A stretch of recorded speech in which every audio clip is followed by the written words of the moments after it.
Hello বন্ধুরা, রঞ্জিতার ঘরোয়া রান্নাঘর থেকে তোমাদের সবাইকে স্বাগত জানাই। আজকে তোমাদের জন্য নিয়ে এলাম খারকল পাতা বাটা।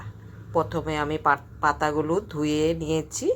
এবার মিক্সিতে আমি কাঁচা লঙ্কা আর খারকল পাতাগুলো পেস্ট করে নেব। কড়াতে আমি শুকনো লঙ্কা দিয়ে দিলাম, দিয়ে শুকনো লঙ্কাটা আমি ভেজে নিচ্ছি। তোমাদের কাছে ছোট্ট অনুরোধ থাকলো শুরু থেকে শেষ অবধি দেখো, আশা করি ভালো লাগবে। কালো জিরে ফোড়ন দিয়ে দিলাম, দিয়ে একটু পেঁয়াজ কুচি দিয়ে দিচ্ছি। অনেকে অনেক রকমভাবে বাটা করে, আমি যেভাবে করি সেটাই তোমাদের সঙ্গে শেয়ার করছি। রসুন বাটা দিয়ে দিলাম, এখানে একটা রসুন।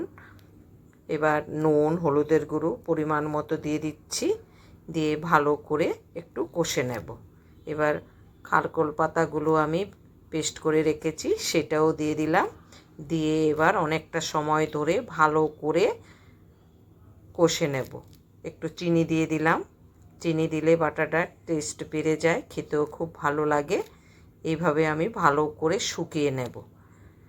এবার একটা শুকনো লঙ্কা একটু ভেঙে দিয়ে দিলাম, তাহলে খুব সুন্দর গন্ধ বেরোয়। তোমরা যদি না চাও নাও দিতে পারো। এইভাবে আমি ভালো করে আস্তে আস্তে করে কষে নেব। গরম ভাতের সঙ্গে এই খারকল পাতাটা খেতে খুব দারুণ লাগে। একটু লেবু চিপে দিয়ে দিলাম, যদি গলা না চুলকায়। অনেক সময় একটু গলা কুটকুট করে, তাই আমি একটু লেবুর রস দিয়ে দিচ্ছি। বাটাটা আমার হয়ে গেছে, এবার আমি তুলে নিচ্ছি। গরম ভাতের সঙ্গে খেতে খুব দুর্দান্ত লাগে। আমার বাড়িতে সবাই খুব পছন্দের একটা বাটা। যদি ভালো লাগে তোমরা করে খেও। সবাই ভালো থেকো, সুস্থ থেকো, পাশে থেকো। আর যদি রেসিপিটা তোমাদের ভালো লাগে লাইক শেয়ার করে দিও।